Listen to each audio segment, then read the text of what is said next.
بسم اللہ الرحمن الرحیم۔ السلام علیکم۔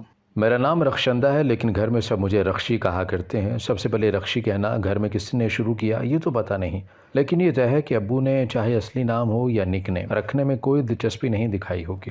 ہم 2 بہنیں اور 3 بھائی تھے۔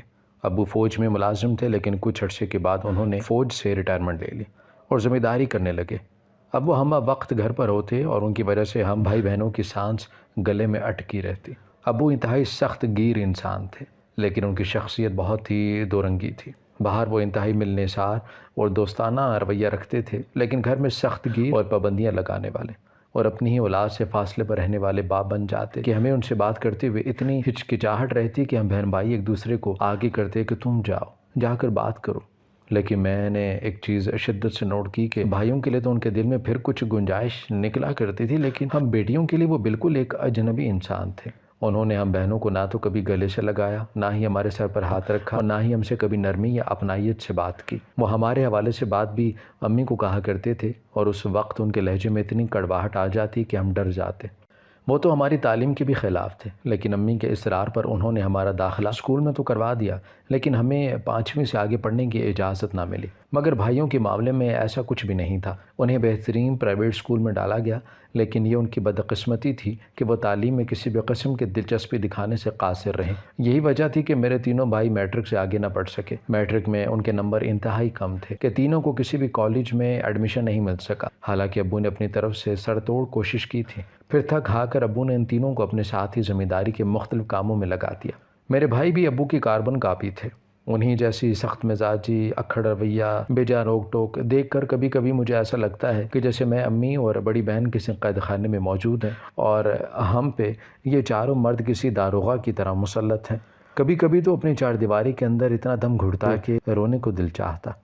میں اپنی دیگر کزنز کے والد اور بھائیوں کو جب دیکھتی تو حیران ہوتی، یہ کتنا آرام اور سکون سے اپنا وقت ایک ساتھ گزار رہے ہیں۔ ایک ہم ہے کہ والد اور بھائی جب گھر کی دہلیز کے اندر قدم رکھتے ہیں تو ہماری سانس سینے میں اٹکنا شروع ہو جاتی ہے۔ کسی کے گھر جانا ہو یا شادی بیاہ پر پہلے تو اجازت ہی نہ ملتی، اور اگر شومۂ قسمت ابو اجازت دے بھی دیں تو بھائیوں میں سے کوئی نہ کوئی رکاوٹ ڈال دیا کرتا۔ باہر گھومنے پھرنے کا تو سوال ہی پیدا نہیں ہوتا تھا۔ ہمیں سلائی سینٹر جانے کی پرمیشن بھی بہت رو دھو کے ملی تھی۔ مجھے امی پہ بڑی حیرانگی ہوا کرتی تھی کہ وہ تو 3 بیٹوں کی ماں تھی، اپنا حق استعمال کر سکتی تھی، اپنی بات منوا سکتی تھی، کیونکہ ہمارے خاندان میں بیٹے کی ماں کا بن جانا کسی اعزاز سے کم نہیں تھا۔ لیکن امی کی شاید ہماری طرح کی ہی کوئی بدقسمتی تھی کہ انہیں کبھی کبھی اپنے رشتوں سے قدر نہ مل سکی۔ وہ پہلے اپنے خاوند سے ڈر کے وقت گزارتی رہیں، اور اب وہ بیٹوں کے سامنے بھی دبی دبی رہا کرتی۔ ہم تینوں بس اپنی زندگی گزارنے کی تگ و دو میں وقت کاٹ رہے تھے۔ اچانک مجھے اپنی بڑی بہن کے معاملات کچھ غیر معمولی سے لگے، جیسے وہ کچھ چھپانے کی کوشش کر رہی ہو۔ میں نے سرسری سے اس سے پوچھنے کی کوشش کی، لیکن وہ ٹال گئی۔ ایسے میں اس کے چہرے پر عجیب سی گھبراہٹ نمودار ہوئی جو مجھے مزید تجسس میں مبتلا کر دیتی۔ لیکن اگر میں اسے مزید کریدنے کی کوشش کرتی تو وہ مجھے کھا جانے والی نظروں سے گھورتی۔ ایک دن میں قمیض پر سندھی کڑھائی کر رہی تھی کہ اچانک ابو اندر داخل ہوئے۔ رانی چارپائی پر لیٹی ہوئی تھی کہ ایک دم بودک کر اٹھ کر بیٹھ گئی۔ اٹھتے اٹھتے اس نے کوئی چیز تکیے کے نیچے ایک دم سے رکھی، لیکن اس کے چہرے پر ہوائیاں اڑ رہی تھیں۔ میری نظر اس کے چہرے کے گرد گھوم رہی تھی، اور اس کے ہاتھوں کی انگلیوں کی لرزش دیکھ کر میں نہ صرف حیران تھی بلکہ مجھے اب تو تجسس بھی ہو رہا تھا۔ ابو نے بڑے گوشت کا شاپور رانی کے ہاتھ میں دیا اور کہا کہ آدھے گھنٹے میں تیار کرو، میرے کچھ مہمان آ رہے ہیں، انہیں کھانا دینا ہے، روٹیاں میں بازار سے لے آؤں گا، تم اس کا قورمہ، چٹنی اور سلاد بنا دینا۔ رانی نے سر ہلایا تو پھر ابو نے کمرے میں دائیں بائیں دیکھا۔ تمہاری ماں کہاں ہے؟ وہ خالہ کے گھر گئی ہیں، رانی اٹک اٹک کر بولی تو ابو نے اس کو گھور کر دیکھا۔ تمہاری طبیعت ٹھیک ہے؟ تو رانی مزید بوکھلا گئی اور سر ہلاتے ہوئے کہا کہ ہاں میں ٹھیک ہوں۔ ابو سے تھوڑی دیر گھورتے رہے، پھر وہ باہر چلے گئے۔ اٹھو تو میرے ساتھ مدد کرواؤ۔ رانی نے سکھ کا سانس چھوڑتے ہوئے مجھے کہا، تم بناؤ نا، ابو نے تمہیں کہا ہے۔ تو وہ ناراض نظروں سے میری طرف دیکھنے لگی۔ ہاں تو میں تو جا رہی ہوں نا، لیکن تم بھی تھوڑی سی مدد کرو، آدھے گھنٹے کا ٹائم دیا ہے ابو نے۔ میں قورمہ بنا رہی ہوں، تم فوراً آ کر سلاد اور چٹنی بنا دو۔ یہ کہہ کر وہ فوراً کچن میں گئی تو میں نے کمرے کے دروازے کے پاس جا کر دائیں بائیں باہر سین میں دیکھا، اور اچھی طرح اطمینان کرنے کے بعد تیزی سے رانی کے بستر کی طرف آئی اور تکیہ اٹھا کر میں نے وہ چیز ڈھونڈنے لگی جسے رانی نے ابو کے آنے پر ایک دم سے تکیے کے نیچے چھپانے کی کوشش کی تھی، لیکن تکیے کے نیچے تو کچھ بھی نہیں تھا۔ میں نے بستر کی چادر الٹی، لیکن کچھ بھی نہیں ملا۔ تو میں نے فوراً چادر اور تکیہ اپنی جگہ ٹھیک کر کے رکھا ہی تھا کہ مجھے تکیے کے خلاف میں کچھ محسوس ہوا۔ میں نے بے صبری سے تکیے کے غلاف میں ہاتھ ڈال کر مطلوبہ چیز نکالنے کی کوشش کی تو میری انگلیاں کسی کاغذ سے ٹکرا گئیں۔ میں نے فوراً کاغذ باہر نکالا۔ کاغذ گلابی رنگ کا تھا اور اس میں سے خوشبو بھی آ رہی تھی۔ میں نے فوراً اس کاغذ کو سیدھا کیا تو میری آنکھیں پھٹی کی پھٹی رہ گئی۔ یہ خط جو کسی لڑکے نے رانی کو مخاطب کر کے لکھا ہوا تھا۔ میں نے جلدی جلدی خط کا متن پڑھا اور اس کو طے کر کے میں نے اپنے گریبان میں رکھ لیا، اور پھر میں فوراً کچن میں گئی۔ رانی مسالہ بھون رہی تھی۔ قورمے کی اشتہا آمیز خوشبو پورے کچن میں پھیلی ہوئی تھی۔ میں نے ایک چڑتی ہوئی نگاہ رانی پہ ڈالی تھی اور پھر فوراً سلاد کے لیے کھیرے اور بند گوبھی کاٹنا شروع کر دی۔ کوکر پر سیٹی رکھنے کے بعد رانی اندر کمرے میں تیزی سے گئی تو میں نے بھی اسے اپنی نظروں کے حصار میں رہ کر اس کی جاسوسی کرنا شروع کر دی۔ وہ تیزی سے اپنے بستر کی طرف گئی اور اس نے دائیں بائیں دیکھ کر اپنے تکیے کو اٹھایا۔ تکیے کے کور میں اس نے ہاتھ ڈالا تو اچانک اس کے چہرے پر پریشانی سی نظر آئی۔ پھر اس نے دوسری طرف سے تکیے کے کور کو چیک کیا۔ اب پریشانی اس کے چہرے پر بڑھتی گئی تو اس نے جلدی جلدی تکیے کا کور اتار دیا اور بار بار جھاڑنے لگی، لیکن اسے وہ کاغذ نہیں ملا۔ وہ کیسے ملتا؟ وہ تو میں نے اپنے گریبان میں اپنے پاس محفوظ کر لیا تھا۔ اس نے چرپائی کی چادر تیزی سے اتاری، پھر اس کو جھاڑا۔ بستر پر پڑی ہوئی تلائی کو اس نے الٹ پلٹ کر دیا۔ چرپائی کے نیچے بھی اس نے نظر دوڑائی اور پھر وہیں پر سر پکڑ کر بیٹھ گئی۔ کہاں چلا گیا؟ وہ بار بار اپنے منہ میں بڑبڑاتی جا رہی تھی۔ تبھی ابو شہر میں آتے ہوئے دکھائی دیے تو وہ تیزی سے کمرے سے نکلے۔ میں نے اسی اسناب میں چٹنی اور سلاد تیار کر کے پلیٹوں میں سجا دیے تھے۔ ابو تندور سے روٹیاں لے آئے اور میرے ہاتھوں میں تھمائے ہوئے تاکید کی کہ فوراً روٹی والے ٹفن میں ڈال دو تاکہ گرم رہے اور ٹھنڈی نہ ہو جائے، اور پھر مجھے جگ میں ٹھنڈا پانی ڈالنے کو کہا۔ رانی سے سالن کا پوچھا کہ مزید کتنی دیر ہے تو اس نے کھوئے کھوئے سے انداز میں کہا کہ بس تھوڑی دیر میں تیار ہو جائے گا۔ میں اور ابو دونوں ہی اس کے انداز پر چونکے تھے۔ میں نے گلاس اور جگ ٹرے میں رکھ کر ابو کو تھما دیا تو وہ فوراً ہی کچن سے چلے گئے۔ رانی کچن کی پیڑھی پر سر پکڑ کر بیٹھ گئی تو میں نے اس کے پاس جا کر اپنے گریبان سے وہ کاغذ کا ٹکڑا نکال کر اپنی مٹھی میں بند کیا، اور پھر بند مٹھی میں نے رانی کے سامنے کھول دی اور اسے کہا کہ تم اس کی وجہ سے پریشان ہو؟ رانی نے جھپڑ کر وہ کاغذ کا ٹکڑا اپنے ہاتھ میں پکڑ لیا اور ہراساں نظروں سے میری طرف دیکھنے لگی۔ تمہارے پاس کہاں سے آیا؟ وہ مشکوک نظروں سے مجھے دیکھنے لگی۔ تو تم میری جاسوسی کر رہی تھی؟ اس کے چہرے پر بدگمانی صاف دکھائی دینے لگی۔ تم نے کیوں کیا ہے یہ؟ کیا تم نے اسے پڑھا بھی؟ تم نے یہ کھولا تو نہیں؟ اس نے ایک ہی سانس میں مجھ سے بے ربط قسم کے سوالات آگے پیچھے پوچھ لیے تھے۔ میں نے کھولا بھی ہے اور پڑھ بھی لیا ہے، میں اطمینان سے بولی۔ میری بات سن کر اس کے ہاتھ کانپنے لگے اور چہرے پر پسینے کے قطرے نمودار ہونے لگے۔ یہ سب کیا ہے رانی؟ کون ہے یہ؟ میرے سوالوں پر اس کے ہونٹ کپ کپ آئے، آنکھوں میں نمی اتر آئی۔ تم کسی کو بتاؤ گی تو نہیں؟ وہ منت بھرے لہجے میں بولی تھی۔ رانی میں تمہاری بہن ہوں، دشمن نہیں کہ اس کا اشتہار لگاؤں گی۔ میں خفا ہو کر بولی تو وہ میرے دونوں ہاتھوں کو پکڑ کر بے آواز رونے لگی۔ پھر اس نے اپنے آنسو پونجے۔ میں تمہیں سب بتا دوں گی میری پیاری بہن، لیکن اس میں میرا کوئی دوش نہیں ہے، بس اتنا جان لو۔ تو میں نے اسے اعتماد دیتے ہوئے کہا کہ میں جانتی ہوں اپنی بہن کو، تم مجھے وضاحت مت دو۔ میری بات سن کر وہ مجھے شکر گزار نظروں سے دیکھنے لگی۔ اتنے میں ابو کچن میں آئے اور گرج کر بولے، کیا بات ہے، سالن بنا رہی ہو یا پائے جو ابھی تک گل ہی نہیں رہے؟ تو ہم فوراً اٹھ کر کھڑی ہو گئی۔ اس نے چولہا بند کیا اور کوکر کی سیٹی اٹھا دی، لیکن ابو کو موقع مل چکا تھا ہمیں باتیں سنانے۔ کیا بنے گا تم لوگوں کا؟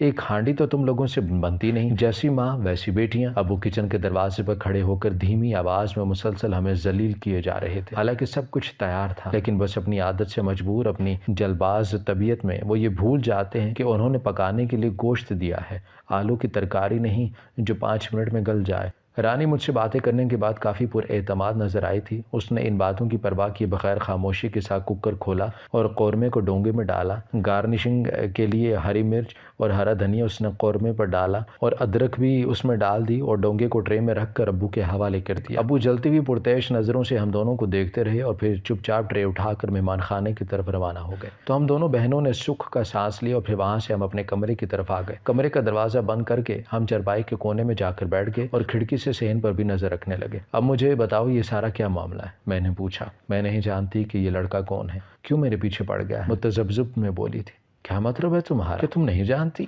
میں اس کی بات پر حیران ہوتے ہوئے بولی۔ میں سچ کہہ رہی ہوں نائلہ، میں واقعی اس کو نہیں جانتی۔ فرحان اس کے خط لے کر میری طرف آیا تھا جس دن تم نے سلائی سینٹر سے چھٹی کی تھی۔ 10 سالہ فرحان 2 گھر چھوڑ کر ہماری ہمسائی کا بیٹا تھا۔ میں نے وہ خط اس سے لے لیا تھا کہ شاید اس کی امی نے کچھ لکھ کر بھیجا ہو، لیکن یہ سلیم نامی لڑکے کا خط تھا جو اکثر ہمارے راستے میں کھڑا ہوتا تھا۔ سلیم وہ وہ ہیرو ٹائپ؟ میں نے حیرانگی سے استفسار کیا تو رانی اسبات میں سر ہلانے لگی۔ ہاں وہی سلیم جس کے بارے میں تم کہتی تھی، اس نے تو ہماری صحیح چوکیداری شروع کر دی ہے، آتے جاتے کھڑا رہتا ہے۔ اوئے ہوئے، وہ تو بہت ہی پیارا ہے، شاید اس نے تمہیں بے حجاب دیکھ لیا۔ جب ہم فرحان کے گھر میلاد پر گئے تھے، میں نے ماحول کے تناؤ کو کم کرنے کے لیے مزاحیہ انداز میں کہا۔ سلیم فرحان کا دور بار کا رشتہ دار تھا جو یہاں یونیورسٹی میں پڑھنے کے لیے آیا تھا، کافی خوش شکل اور ہینڈسم تھا۔ ہم نے جب سے سلائی سینٹر جانا شروع کیا، یہ لڑکا ہمیں اپنے راستے میں دکھائی دیا کرتا۔ ہم دونوں بہنیں سلائی سینٹر جاتے ہوئے مکمل نقاب میں ہوتی تھی۔ اگر اس نے اپنی محبت کے اظہار کے لیے رانی کو چنا تھا تو اس کے انتخاب کی داد دینی پڑتی ہے، کیونکہ رانی تھی ہی اتنی حسین کہ فقط ایک جھلک پر اس کو ہر کوئی اپنانے کے لیے بے قرار ہو سکتا تھا۔ اس کا نیم دراز سراپا، کتابی چہرہ، سنہری رنگت پر بڑی بڑی آنکھیں جن پر گھنی پلکیں دیکھنے والوں پر جادو ستاری کر دیا کرتی تھی۔ میں نے یہ بات بہت بار محسوس کی کہ نقاب میں ہونے کے باوجود لوگ رانی کی طرف زیادہ متوجہ ہوتے۔ نقاب سے نظر اٹھتی اس کی خوبصورتی آنکھیں اس کے حسین سراہے کی صنعت تھیں۔ اگر سلیم نے ہمت کر کے اپنے دل کے ہاتھوں مجبور ہو کر اسے اظہار محبت میں پہل کی ہے تو یقیناً وہ بے اختیار ہو کر ہی یہاں تک آیا ہے۔ میں نے رانی کو تسلی دی کہ اسے ڈرنے کی ضرورت نہیں ہے، محبت کرنا کوئی غلط نہیں ہے، کیا پتہ وہ اس کا رشتہ لے کر آ جائے تو کم از کم اس جہنم سے تو اس کی جان چھوٹے گی۔ میری بات نے اسے آنکھیں جھکانے پر مجبور کر دیا تو مجھے ایسا لگا کہ جیسے کچھ نہ کچھ پسندیدگی اس کے دل میں بھی موجود ہے۔ اچانک دروازے پر زوردار لات پڑی اور وہ پورے کا پورا کھل گیا اور ہم دونوں اپنی جگہ سے اچھل پڑی۔ ابو کی گرجدار آواز ہماری سماعتوں سے ٹکرائی تو ہم اٹھ کر کھڑی ہو گئی۔ کیا تمہاری ماں نے تمہیں یہ نہیں سکھایا کہ کھانے کے بعد چائے بنانا چاہیے؟ صبح شام بس روٹیاں توڑی جاتی ہو، لیکن سلیقہ کس کو کہتے ہیں وہ تم لوگوں کو چھو کر بھی نہیں گزرا۔ پھر ابو نے ہمیں اوپر تلے گالیاں دی اور چائے بنانے کا کہہ کر دوبارہ وہاں سے چل پڑے۔ ہم دونوں نے ایک دوسرے کی طرف آنسو بھری نگاہوں سے دیکھا اور پھر خاموشی سے کچن کی طرف جانے لگے۔ رانی کو ملنے والے خطوط کا یہ سلسلہ تقریباً جاری رہا۔ کبھی وہ خط فرحان کے ہاتھ بھجوا دیا کرتا یا کبھی ہماری چھت پر پھینک دیا کرتا۔ رانی کو بہت ڈر لگنے لگ گیا تھا کہ خدا نخواستہ یہ خط ابو یا بھائیوں کے ہاتھ لگ گیا تو کیا ہوگا۔ فکر مند تو میں بھی اپنی جگہ پر بہت تھی، کیونکہ کئی بار ہم نے یہ خط لے کر اس کے سامنے ہی پھاڑے تھے تاکہ وہ ان حرکتوں سے باز آ جائے، لیکن اس کے باوجود وہ ہم تک خط کسی نہ کسی طرح پہنچاتا ہی رہا۔ ایک دن میں نے موقع پا کر اسے کہہ دیا کہ وہ یہ خطوط دینا بند کر دے اور اگر وہ رانی کو چاہتا ہے تو رشتہ بھیجے، لیکن اس نے صاف کہہ دیا کہ وہ ابھی اپنے گھر والوں سے بات نہیں کر سکتا کیونکہ وہ ابھی اپنے پیروں پر نہیں کھڑا، اس کے پاس کوئی نوکری نہیں ہے۔ تو میں نے بھی اسے جلدی جلدی کہہ دیا اگر وہ ابھی کچھ نہیں کر سکتا تو پھر رانی کا خیال اپنے دل سے نکال دے۔ جس دن میں نے یہ باتیں سلیم سے کہیں تو اس دن رانی میرے ساتھ نہیں تھی۔ گھر واپسی پر میں نے رانی کو اپنی آج کی ساری رودات سنا دی تو وہ مجھ پر خفا ہونے لگا۔ کیا ضرورت تھی بات کرنے کی؟ اگر کسی نے تمہیں دیکھ لیا ہوتا تو پھر ہماری شامت آ جانی تھی۔ لیکن میں نے اسے سمجھایا کہ کب تک یہ بلی چوہے والا کھیل جاری رہے گا۔ اگر وہ تم سے سچی محبت کرتا ہے تو ضرور تم سے نکاح بھی کرے گا اور اس کے لیے اپنے گھر والوں کو قائل بھی کرے گا۔ ویسے بھی ہم معشوقی والے کھیل زیادہ دن افورڈ نہیں کر سکتے تھے۔ رانی کا رشتہ آیا ہوا تھا لیکن وہ رانی کو کسی صورت بھی قابل قبول نہیں تھا۔ ایک تو وہ عمر میں بہت بڑا تھا، دوسرا اس کی پہلے بھی 2 شادیاں ہو چکی تھیں اور دونوں کو ہی اس نے طلاق دے رکھی تھی۔ ان دونوں شادیوں میں سے اس کی اولاد بھی کوئی نہیں تھی، بس یہ تھا کہ وہ صاحب جائیداد تھا اور ابو کو یہ رشتہ پسند بھی اسی وجہ سے آیا تھا۔ رانی میری بہت پیاری بہن تھی، میں نہیں چاہتی تھی کہ وہ ساری زندگی کسی ایسے رشتے میں گزارتے جو اسے کسی صورت بھی پسند نہیں تھے۔ اس لیے میں نے سوچا کہ اگر سلیم مخلص ہے تو جلد از جلد اس کا رشتہ لے کر آ جائے، یہ نہ ہو کہ رانی کا رشتہ اس شخص کے ساتھ پکا ہو جائے۔ میں نے اور رانی نے اپنی آنے والی زندگی کے بہت سارے خوبصورت خواب دیکھ رکھے تھے اور ہم دونوں بہنیں یہ نہیں چاہتی تھیں کہ ہماری آنے والی زندگی ہماری اس زندگی سے بھی بدتر ہو۔ اس لیے باوجود پابندیوں اور ڈر کے میں نے سلیم کو راہ دکھانے کی کوشش کی تاکہ یہ معاملہ سیدھا ہو سکے۔ لیکن پریشانی کی بات یہ تھی کہ سلیم کے پاس نہ تو روزگار تھا اور نہ ہی وہ اتنا صاحب اختیار تھا کہ اپنے والدین سے بات کر سکتا۔ یہ دوہری پریشانی تھی۔ اگلی ملاقات میں نے سلیم کو ڈرانے کے لیے آنے والے رشتے کے بارے میں صاف صاف بتا دیا اور اس کو کہہ دیا کہ اگر وہ مخلص ہے اور رانی سے شادی کرنا چاہتا ہے تو فوراً کچھ کرے، نہیں تو پھر یوں راستے میں کھڑا ہو کر ہمیں خط نہ تقسیم کرے۔ میں رانی کے لیے جو کر سکتی تھی میں نے کرنے کی کوشش کی، لیکن آنے والی قیامت کو ٹالنا میرے بس کی بات نہ تھی۔ سلیم نے فرحان کے ہاتھوں جو خط بھیجا وہ ابو کے ہاتھ لگ گیا۔ یہ ظہر کا وقت تھا، میرے 2 بھائی کھیتوں میں کام کر رہے تھے جبکہ بڑا بھائی سلطان کی طبیعت ٹھیک نہ تھی، وہ کمرے میں آرام کر رہے تھے۔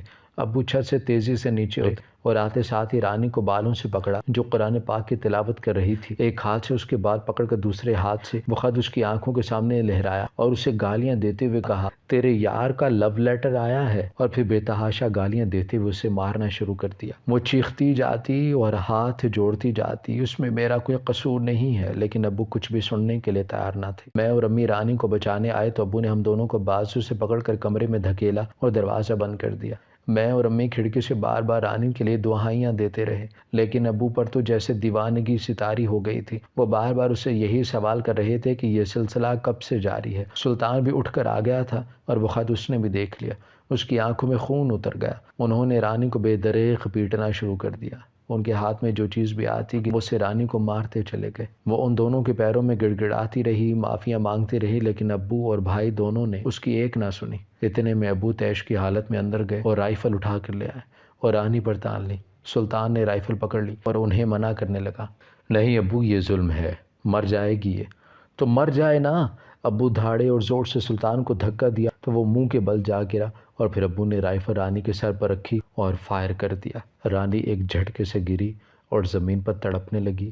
اس کا سارا بھیجا باہر آ چکا تھا اور آنکھوں کی پتلیاں سفید ہو گئی تھی۔ رانی مر چکی تھی۔ میں اور امی پھٹی پھٹی نظروں سے رانی کے جسم کو دیکھتے جا رہے تھے۔ اچانک امی دیوانوں کی طرح ہنسنے لگی۔ میں نے بامشکل رانی کے ٹھنڈے پڑتے جسم پر سے نظریں ہٹا کر امی کی جانب دیکھا۔ ہنستے ہنستے امی نے کھڑکیوں کی سلاخوں پر اپنا ماتھا رکھا اور رکھ کر اٹھایا اور پھر پے در پہ اپنے ماتھے کو سلاخوں پر مارنے لگی۔ میں نے انہیں روکنا چاہا لیکن وہ میرے قابو میں نہیں آ رہی تھی، تو میں نے ان کا سر ٹکرانے والی جگہ پر اپنا ہاتھ رکھ دیا۔ ان کے ماتھے سے خون بہہ کر ان کے چہرے پر آ رہا تھا۔ میں نے اپنے سینے سے دوپٹہ اتار کر دور پھینک دیا اور پھر سینہ کوبی کرتے ہوئے وہ پورے کمرے میں چکرانے لگی۔ سلطان نے ابو کے ہاتھ سے رائفل کھینچ کر اپنے ہاتھ میں لی۔ یہ قتل میں نہیں کیا ہے، سمجھے آپ نے پولیس کو یہی کہنا ہے۔ وہ ابو کو سمجھاتے ہوئے چھت کے راستے فرار ہو گیا۔ ہمسائے سے کسی نے پولیس کو اطلاع کر دی، اس لیے پولیس سائرن کی آوازیں ہمارے دروازے پر گونجنے لگیں۔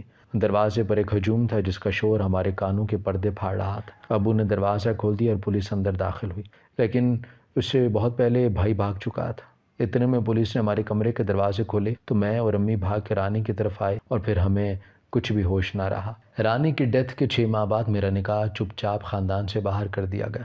میں اپنے لیے اور رانی کے لیے اس گھر سے نکلنے کے لیے جو خواب بنتی تھی اس میں مجھے یہ علم نہ تھا کہ رانی تو سفید جوڑے میں رخصت ہو کر گھر سے نکلے گی، جبکہ مجھے بھی کسی زندہ لاش کی طرح سرخ جوڑا پہنا کر اگلے گھر رخصت کر دیا جائے گا۔ میرے سسرال میں بہت زیادہ لوگ نہیں تھے، بس میری ساس تھی۔ نند کی شادی ہو چکی تھی اور سسر فوت ہو چکے تھے۔ میری ساس انتہائی سخت مزاج عورت تھی۔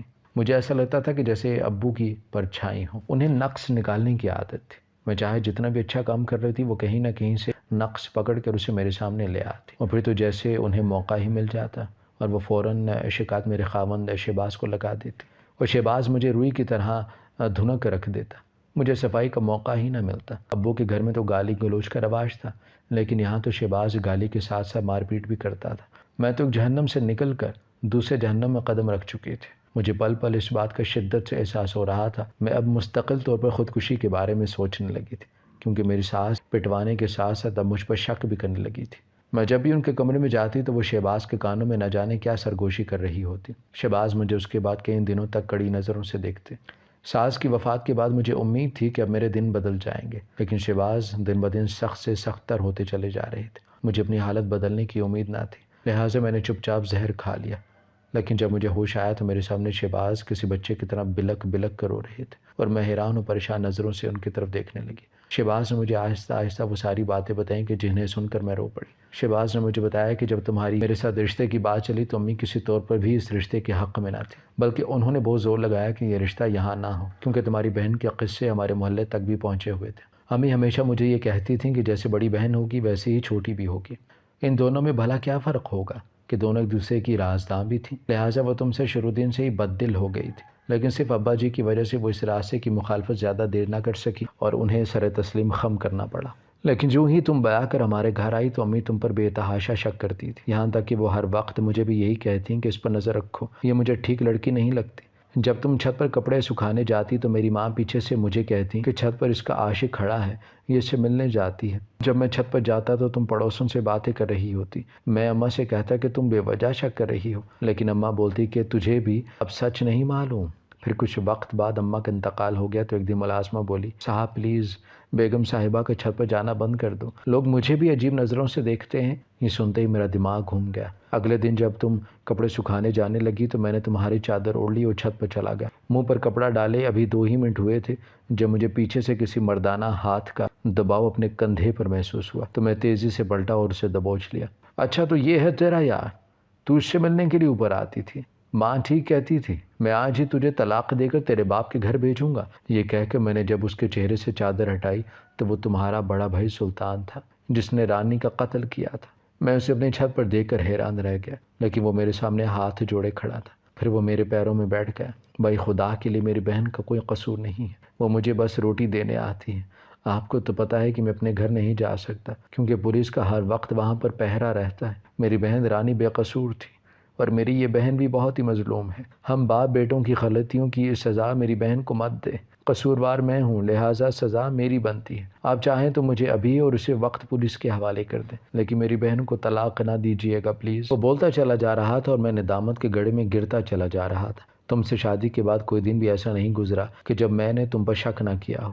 اگر ہو سکے تو مجھے معاف کر دو۔ وہ ہاتھ جوڑے میرے سامنے کھڑے تھے۔ میرے سینے پر دھرا ایک بوجھ ختم ہوا کیونکہ میرے بھائی سلطان کا میری چھت پر آنا اور پھر اسے چوری چھپے روٹی یا پانی دینا، اس کے کپڑے دھونا میرے لیے کوئی آسان ٹاسک نہیں تھا۔ میں اپنی بہن کو تو گنوا چکی تھی لیکن اب میں اپنے بھائی کو گنوانا نہیں چاہتی تھی، اس لیے میں نے نہ چاہتے ہوئے بھی اس کی مدد کرتی چلی گئی۔ وہ نہیں چاہتا تھا کہ ابو اس عمر میں جیل کی سلاخوں کے پیچھے جائیں، اس لیے اس نے سارا الزام اپنے اوپر لے لیا۔ لیکن اب وہ روپوش کی زندگی سے تنگ آ چکا تھا اور وہ مجھے بتا چکا تھا کہ وہ بہت جلد پولیس اسٹیشن خود کو پیش کر دے گا، اور پھر ایسا ہی ہوا۔ میری خودکشی کا پتہ چلتے ہی وہ پولیس اسٹیشن پر پہنچ گیا کیونکہ زمانے کی اور عدالت کی نظروں میں مجرم وہ تھا، اس لیے میرے والدین نے اسے معاف کر دیا تو عدالت نے بھی اس کو بری کر دیا۔